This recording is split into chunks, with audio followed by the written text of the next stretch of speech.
नमस्कार, फाइटर समाचार में आपका स्वागत है। पेश आज 1 अक्टूबर शनिवार शाम 7 बजे राजस्थान की खास खबरें।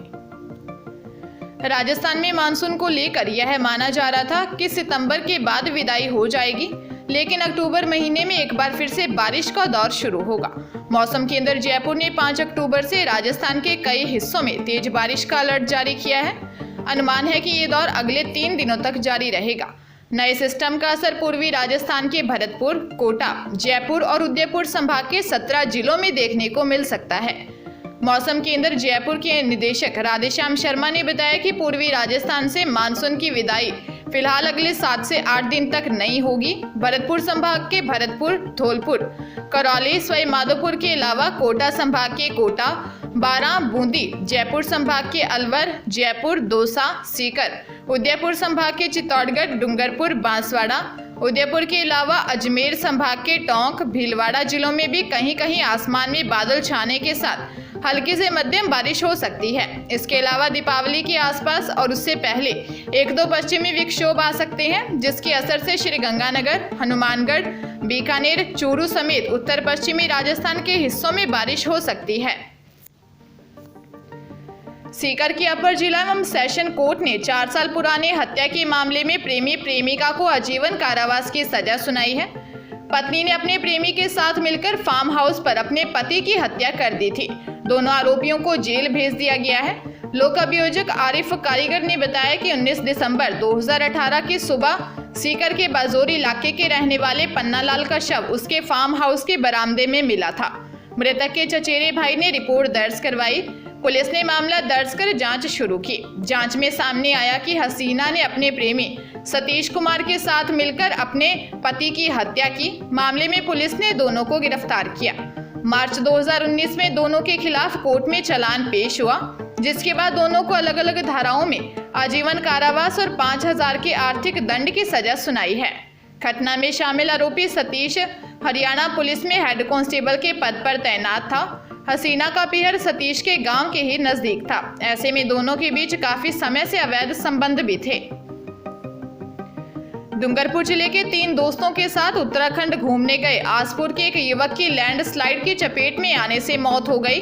युवक 23 वर्षीय आयुष कोठारी उदयपुर के 3 दोस्तों को साथ उत्तराखंड घूमने गया था। 26 सितंबर को आसपुर के व्यापारी नवीन कोठारी का बेटा आयुष दोस्तों के साथ घूमने के लिए चला गया। इसके बाद 29 सितंबर को देहरादून से चारों ने मिलकर 2 बाइक किराए पर ली और घूमने निकल गए। इस दौरान देहरादून से करीब 500 किलोमीटर दूर शाम को आयुष कोठारी लैंडस्लाइड के चपेट में आ गया। इस दौरान उसके 2 दोस्त बाइक पर आगे चल रहे थे। आयुष के दोस्त उसे फौरन ही पास के स्वास्थ्य केंद्र लेकर गए, जहां उसे मृत घोषित कर दिया। परिजनों ने बताया कि 29 सितंबर को शाम को आयुष ने अपने पिता और परिवार के लोगों से वीडियो कॉल पर बातचीत की थी, लेकिन उसके 1 घंटे बाद ही हादसे में उसकी मौत हो गई। माता पिता का इकलौता बेटा चले जाने से परिवार बिखर गया है। सिरोही जिला सेशन कोर्ट के जज विक्रांत गुप्ता ने मर्डर के आरोपी 2 भाइयों पामेरा निवासी गेलाराम एवं दानाराम को आजीवन कारावास और 10-10 हजार रुपए के जुर्माने से दंडित किया है। आरोपियों ने अनादरा के पामेरा में एक युवक की लाठियों से पीट कर हत्या कर दी थी।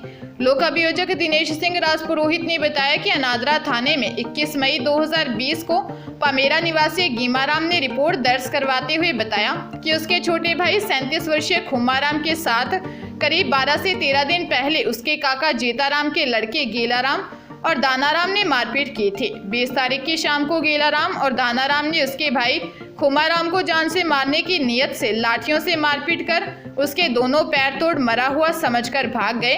अस्पताल ले जाते समय खुमाराम की मौत हो गई थी। चित्तौड़गढ़ जिले के रावतभाटा थाना क्षेत्र के थमलाव गांव में एक मानसिक विक्षिप्त युवती का शव कुएं में मिलने से सनसनी फैल गई। मृतका के छोटे भाई सुल्तान ने बताया कि उसकी बड़ी बहन 27 वर्षीय हिना खान मानसिक रूप से विक्षिप्त थी और उसे मिर्गी के दौरे आते थे। घर वाले उसका ध्यान रखा करते थे। वो काम करने प्लांट गया था। शाम को उसकी बहन पता नहीं कब घर से बाहर निकल गई और थोड़ी ही दूर मुख्य सड़क से दूसरी तरफ स्थित एक कुएं में गिर गई। सूचना मिलने पर रावतभाटा पुलिस मौके पर पहुंची और युवती का शव कुएं से निकलवाया। पुलिस ने मामले में रिपोर्ट लेकर पड़ताल शुरू कर दी है। धौलपुर भ्रष्टाचार निवारण अधिनियम कोर्ट की जज रूपा गुप्ता ने राजाखेड़ा कोर्ट के कनिष्ठ लिपिक श्याम बाबू को 2 साल के कारावास की सजा सुनाई है। उसे 25,000 रुपये का जुर्माना भी भुगतना पड़ेगा। सहायक निदेशक महेंद्र कुमार अग्रे ने बताया कि राजाखेड़ा के वार्ड नंबर 8 स्थित जरिया मोहल्ला में रहने वाले पीड़ित राज बहादुर नाई ने एसीबी धौलपुर को जुबानी रिपोर्ट दी थी कि उसने अश्वनी वकील और अपने भाई मुन्ना के खिलाफ जमीनी मामले को लेकर धारा 420 के तहत राजाखेड़ा न्यायालय में मुकदमा किया हुआ है। इसमें पुलिस ने एफआईआर लगाकर कोर्ट में पेश की थी। इसकी नकल देने की एवज में बाबू ने उससे 250 रुपए मांगे। इस पर एसीबी धौलपुर ने सत्यापन के बाद 28 जनवरी 2006 को कनिष्ठ लिपिक श्याम बाबू को गिरफ्तार कर लिया था। वह धौलपुर के मडरपुर मोहल्ले का रहने वाला है। उसके कोर्ट की जेब से 200 रुपए भी बरामद हुए थे। जोधपुर शहर के राजीव गांधी नगर में रहने वाले 2 युवकों को लोन दिलाने के नाम पर 50,000 की ठगी कर ली गई।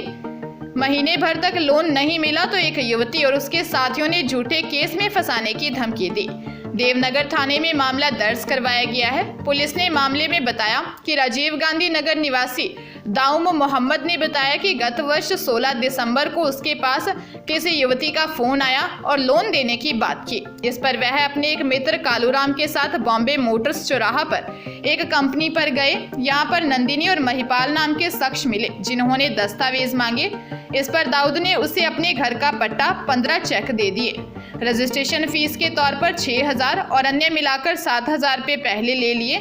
पीड़ित का कहना है कि महीने भर तक यह लोग टालते रहे और इस बीच इन्होंने 50,000 रुपये और लिए।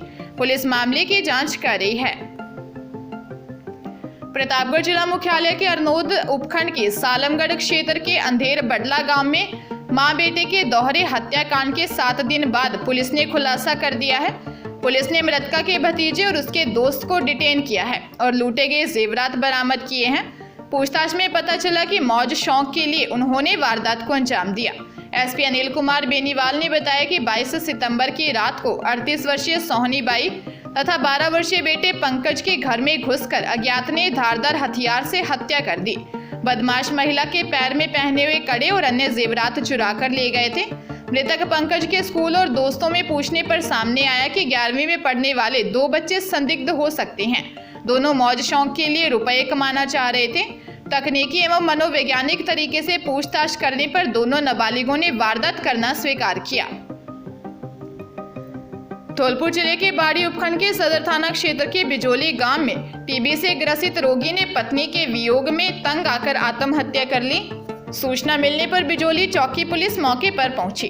चौकी प्रभारी मान सिंह ने बताया कि गांव में एक 40 वर्षीय रंजीत कुशवाहा ने फांसी के फंदे पर झूलकर जान दे दी। परिजनों ने बताया कि मृतक पिछले कई महीनों से टीबी रोग से ग्रसित था और शराब का सेवन कर गृह कलेश करता था, जिसे तंग आकर उसकी पत्नी अपने 2 लड़कों और एक लड़की तीनों बच्चों को लेकर 15 दिन पहले अपने पिहर चली गई थी। पत्नी वियोग से परेशान होकर मानसिक तनाव में आकर रंजीत ने फांसी लगाकर जान दे दी।